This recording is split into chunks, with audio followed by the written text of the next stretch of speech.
Bismillahirrahmanirrahim. Alhamdulillahirabbil alamin wassalatu wassalamu ala sayyidil mursalin wa ala alihi wa ashabihi ajma'in wa ba'du. Alhamdulillah ya Allah memberikan kita nikmat fikrah, nikmat akal, nikmat kolbu, nikmat sir. Semoga nikmat ini kita alirkan, kita manfaatkan, kita maksimalkan.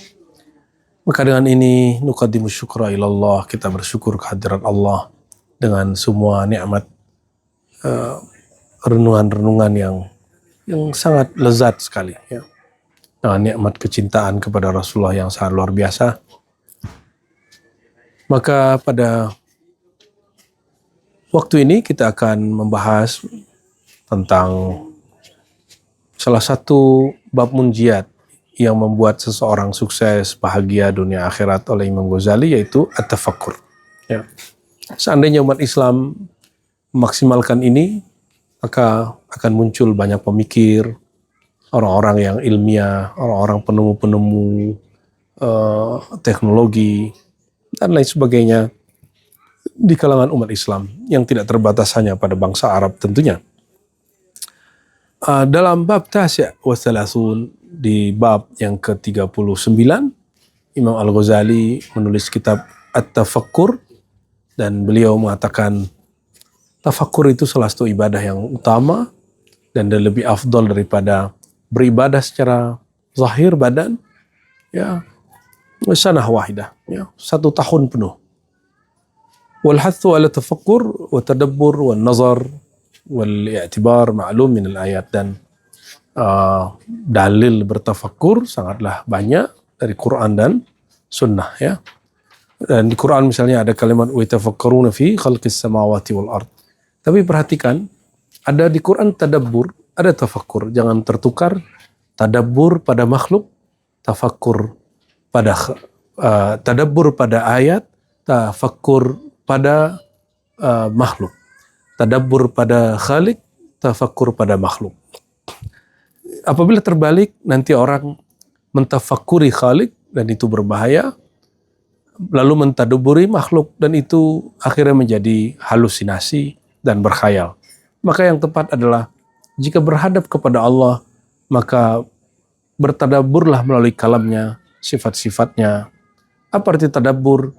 Mengaktifkan bagian rasa di dalam diri, kedalaman perasaan di dalam diri, lalu merasakan kebaikan-kebaikan Allah, keindahan dan kesempurnaan Allah. Dan kata Imam Ghazali, wala sabila ila dzat illa dzikr. Tidak ada jalan kepada zat Allah itu kecuali ma'rifat zikir ya, berzikir kepadanya, bukan fikir, bukan memikirkan. Maka ini perhatikan, dulu ada seorang filosof yang juga bernama Yahya Ar-Razi atau Syekh Ar-Razi, dia mengatakan apa? Salah satu penyakit yang menimpa sebagian orang adalah penyakit memikirkan Tuhan. Dia akan mengalami pemikiran yang rusak ya,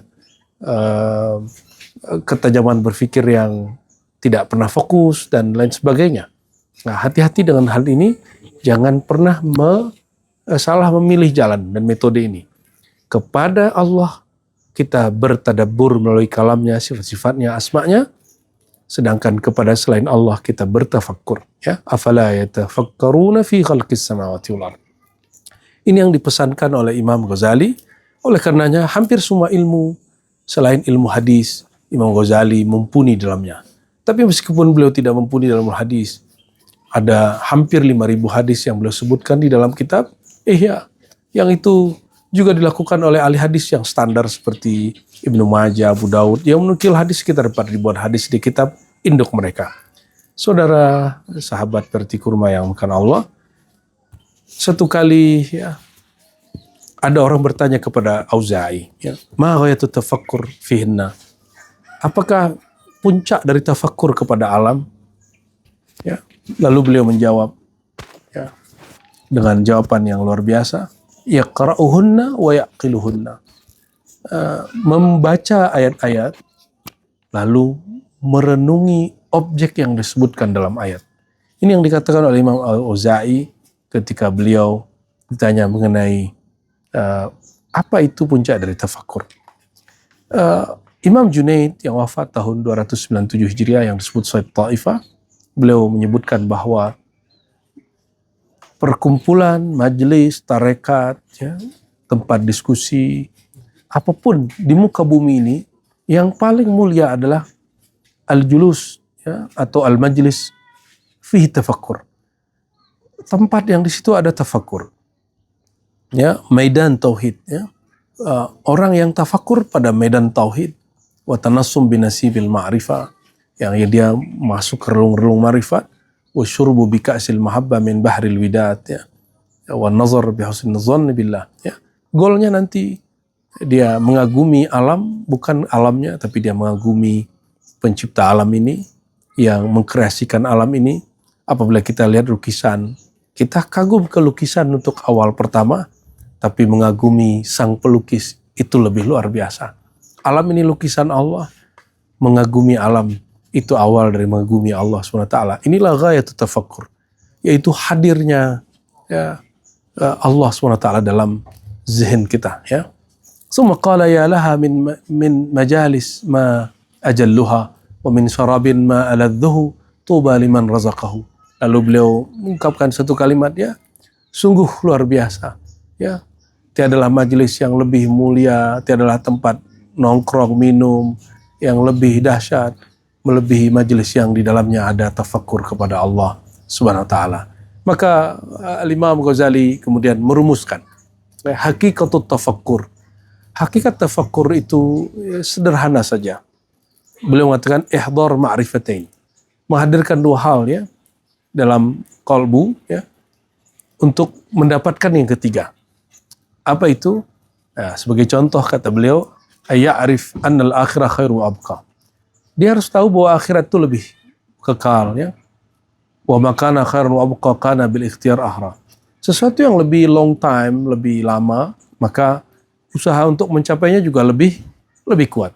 Wal ghardu min tafakkur, maka tujuan dari tafakkur itu tahsilul ilm fi qalbihi, menghasilkan ilmu di kalbunya untuk mencapai kebaikan dari yang lebih kekal itu, ya. Wa huma min samaratil ilm wal ilm samaratut tafakkur, ya. Lalu beliau mengatakan ini lebih penting lagi, annal abda taratan yanzur fiha li nafsihi wa yatafakkar fiha kama sabaq wa taratan fi kitabillah. Lalu secara epistemologi, bagaimana caranya kita bertawakul? Pertama kata beliau, pandang diri, kenal Allah, kenal jalan kepada Allah. Yang kedua, baca kalam-kalamnya, sifat-sifatnya, af'al-af'alnya. Tapi belum merumuskan apa? Amma tafakkur fi zatillah fala sabila ilaihi illa bidzikr. Adapun tafakkur kepada zat Allah itu mustahil kecuali dengan zikir, ya. Amma tafakkur fi sifati wa afali wa mulki wa malakuti, tafakkur pada selain zat itu tentu sangat mungkin sesanggup kita, ya. Apalagi tafakkur pada nama, sifat, tafakkur pada langit dan bumi, wa kullu syai'in siwallah. Maka ikhwafillah, inilah yang dimaksud dalam Quran, wa fi anfusikum afala tubsirun, dalam dirimu apakah engkau tidak memandang, sanurihim ayatina fil afaq, ya, kami akan memperlihatkan kepada mereka ayat-ayat kami di alam semesta. Imam Ghazali menyimpulkan, famajari tafakkur nafsuk summa bijami khalqillahi tabaraka wa ta'ala fafham taghnam. Puncak dari kalam beliau tentang tafakkur, jalan thariqah tafakkur itu tidak jauh. Itu adalah dirimu sendiri. Lihatlah dirimu, alam minor, maka engkau akan melihat alam yang lebih besar, ya, taghnam. Engkau akan mendapat manfaat. Wallahu alam bisawab. Semoga sahabat Perti Kurma diberkahi Allah, muncul generasi-generasi, ya, santri-santri, masyarakat, ya, Ahlus Sunnah wal Jamaah dari kalangan Perti Kurma, dari teman-teman tarbiyah Islamiyah yang masuk kepada ashabul fikrah, ashabu al-i'tibar wa tafakkur. Sallallahu alaihi wasallam. Muhammad. Assalamualaikum warahmatullahi